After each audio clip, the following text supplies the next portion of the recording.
Welcome to RM biology. আরো একটি নতুন ভিডিওতে তোমাদের স্বাগত।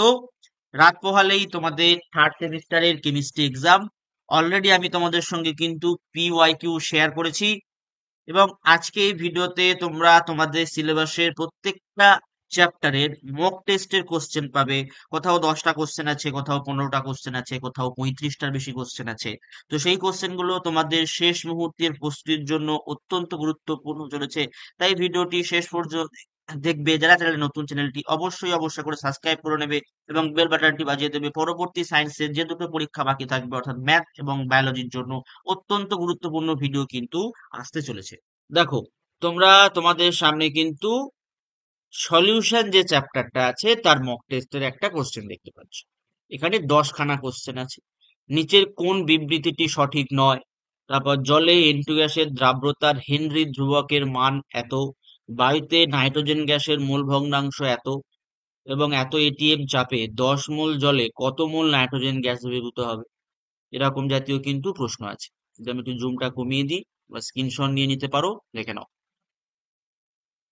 এই প্রশ্নগুলো কিন্তু অত্যন্ত গুরুত্বপূর্ণ তোমাদের পরীক্ষার জন্য। যেমন এই 3 নম্বর প্রশ্নটা, এই টাইপের প্রশ্ন কিন্তু তোমাদের পরীক্ষায় কিন্তু আসে।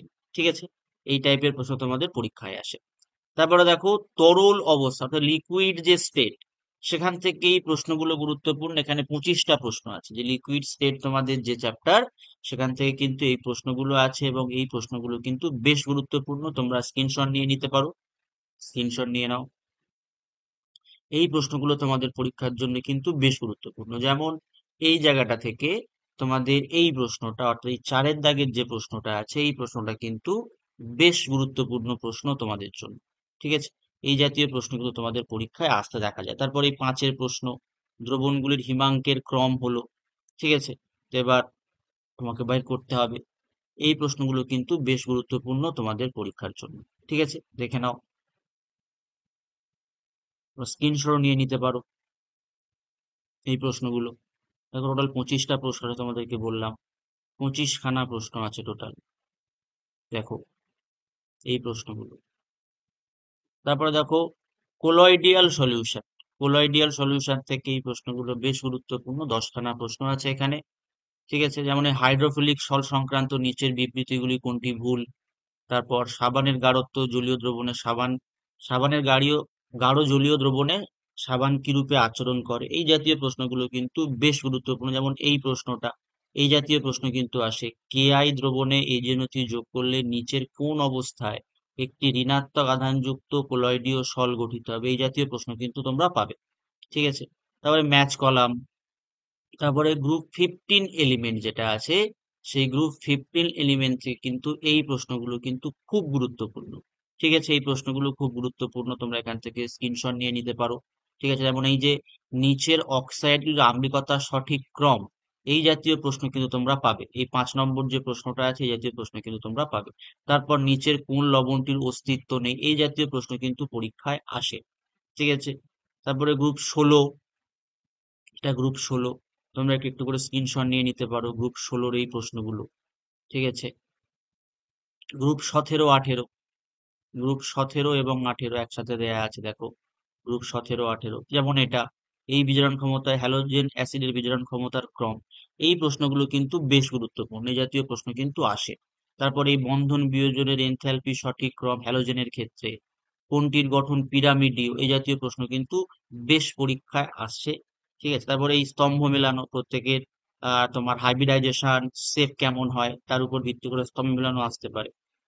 দেখো, এরপরে আছে পি ব্লক এলিমেন্ট। পুরো পি ব্লক এলিমেন্টটা দেয়া আছে, 35টা প্রশ্ন দেয়া আছে। এই প্রশ্নগুলো কিন্তু বেশ গুরুত্বপূর্ণ। পি ব্লকের এখান থেকে তোমরা অবশ্যই কমন পেয়ে যাবে। তোমরা স্ক্রিনশট নিয়ে নাও। দেখো, প্রথম 7টা স্ক্রিনশট হয়ে গেল। এক 1, 2, 3, 6, 7। তারপর 4, 4, 8, 5, 9, 10, এগুলো স্ক্রিনশট নিয়ে নাও। তারপর তোমার 11, 12 থেকে 11, 12, 13, 18, 19, এগুলো স্ক্রিনশট নিয়ে নাও। তারপর 14, 15, 20, 21, 22, 16, 17, 23। তারপরে দেখো 24, 25, 26, এদিকে 30, 31, 32, তারপরে 27, তারপর 33, 34, 28, 29, 35 তোমরা স্ক্রিনশট নিয়ে নাও। তারপর হ্যালো অ্যালকিন, হ্যালো অ্যারিনস, ঠিক আছে, এই জাতীয় প্রশ্ন আসতে পারে হ্যালো অ্যালকিন, হ্যালো অ্যারিন থেকে। তো আমাদের অর্গানিক পার্টে চলে আসা হলো, অর্গানিক পার্টে এরকম কোশ্চেন আসতে পারে SN2। দেখবে প্রিভিয়াস ইয়ার কোশ্চেনে কিন্তু এই টাইপের প্রশ্ন কিন্তু ছিল। অবশ্যই অবশ্যই, যেমন এরকম একটা ইউপ্যাক নামকরণ আসতে পারে RS ফর্ম দিয়ে, ইউপ্যাক নামকরণ একটা কিন্তু RS ফর্ম দিয়ে ইউপ্যাক নামকরণ পাবে, মাস্ট। তারপর দেখো আর একটা মক টেস্ট হ্যালো অ্যালকিন, হ্যালো অ্যারিডস, দুটো করে মক টেস্ট এখানে দেয়া আছে। দেখো এরকম, আমি স্ক্রোল করছি দেখো, নিচের দিকে। আমরা চলে এসেছি অ্যালকোহল, ফেনল, ইথার পার্টে। তো এখান থেকে এই প্রশ্নগুলো কিন্তু বেশ গুরুত্বপূর্ণ প্রশ্ন, যেগুলো তোমাদের কিন্তু একবার করে চোখ বুলিয়ে যাওয়া উচিত। যেমন এই যে বক্তব্য এক, বক্তব্য দুই, এইসব পার্ট থেকে কিন্তু সত্য মিথ্যা আসার সম্ভাবনা বেশি। তারপর তোমার সিঙ্ক্রোনাইজেশনের প্রশ্ন আসার সম্ভাবনা কিন্তু বেশি। ঠিক আছে, অ্যাসারশন রিজন এগুলোর কিন্তু আসার সম্ভাবনা বেশি থাকে। যেমন এই সঠিক ক্রম কোনটা নয়, জলে দ্রাব্যতা, স্ফুটনাঙ্ক, স্ফুটনাঙ্ক, স্ফুটনাঙ্ক, এগুলো কিন্তু প্রশ্ন আসে এখান থেকে।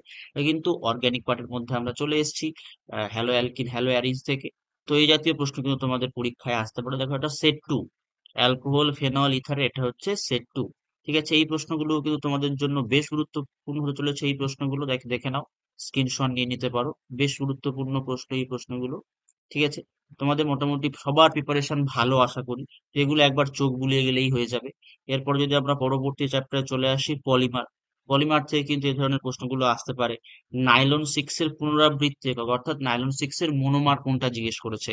তারপর দেখো নাইলন 6 এর মনোমার এখানে এরকম দেয়া আছে, এখানে স্ট্রাকচার ওয়াইজ দেয়া আছে। এরকম কিন্তু তোমাদের প্রশ্ন আসতে পারে। ঠিক আছে, এই জাতীয় প্রশ্ন, কোনটা জুট পলিমার, কোনটা কনভেনশনাল পলিমার, কোনটা হোমো পলিমার, এই জাতীয় প্রশ্ন কিন্তু তোমরা অবশ্যই অবশ্যই করে পাবে। তারপর আমরা চলে এসেছি বায়োমলিকুলস বা জীব অণুসমূহ, এই পার্টটাতে। দেখো এখানে কিন্তু গ্লুকোজ অণুর এক সংখ্যক ফিনাইল হাইড্রোজেন অণুর সঙ্গে বিক্রিয়া করে ওসাজন উৎপন্ন করে, এই জাতীয় প্রশ্ন কিন্তু পেতে পারো। তারপর তোমার এই ডি গ্লুকোজ ও ডি ফ্রুক্টোজকে পার্থক্য করবে কিভাবে, এই জাতীয় প্রশ্ন কিন্তু তোমরা পেতে পারো। ঠিক আছে, আমি একটু জুম আউট করছি, তোমরা কিন্তু স্ক্রিনশট নিয়ে নিতে পারো। দেখো এগুলো তোমরা স্ক্রিনশট নিয়ে নিতে পারো। অপরিহার্য অ্যামাইনো অ্যাসিড গুলি দেখো, কোনটাতে ডিকনফিগারেশন আছে, এই জাতীয় প্রশ্ন কিন্তু তোমরা পেতে পারো। ঠিক আছে, তো এই প্রশ্নগুলো তোমাদের জন্য অত্যন্ত গুরুত্বপূর্ণ। এবং আমি যে PYQ দিয়েছি, PYQ থেকেও কিন্তু তোমরা কোশ্চেন কমন পেতে চলেছো। সবার পরীক্ষা ভালো হোক, সবাইকে বেস্ট অফ লাক। কালকে খুব ঠান্ডা মাথায় পরীক্ষা দিও। সব থেকে আগে ওএমআরটা ভালো করে ফিল করে নেবে, কারণ ওএমআর ভুল হয়ে গেলে কিন্তু আবার ওএমআর দেয়া হচ্ছে ঠিকই, তখন তোমাদের সময়টা নষ্ট হচ্ছে। তাই অবশ্যই অবশ্যই খুব ঠান্ডা মাথায় ওএমআরটা ফিল করে নিও। এবং তোমরা প্রত্যেকেই দেখেছো যে ফিজিক্স পরীক্ষায় তোমাদের অনেকগুলো পেজ ছিল, অর্থাৎ একটা কোশ্চেনের সঙ্গে সঙ্গে কিন্তু সমস্ত ভার্সান দেয়া আছে। সেটা মাথায় রেখে একটু টাইমটা বাঁচিয়ে কিন্তু পরীক্ষা দেবে। ফিজিক্সের যে অসুবিধার সম্মুখীন হয়েছিলে, তো সেটা যাতে না কেমিস্ট্রিতে হয়, সেই দিকটা একটু লক্ষ্য রেখো। সবাইকে বেস্ট অফ লাক।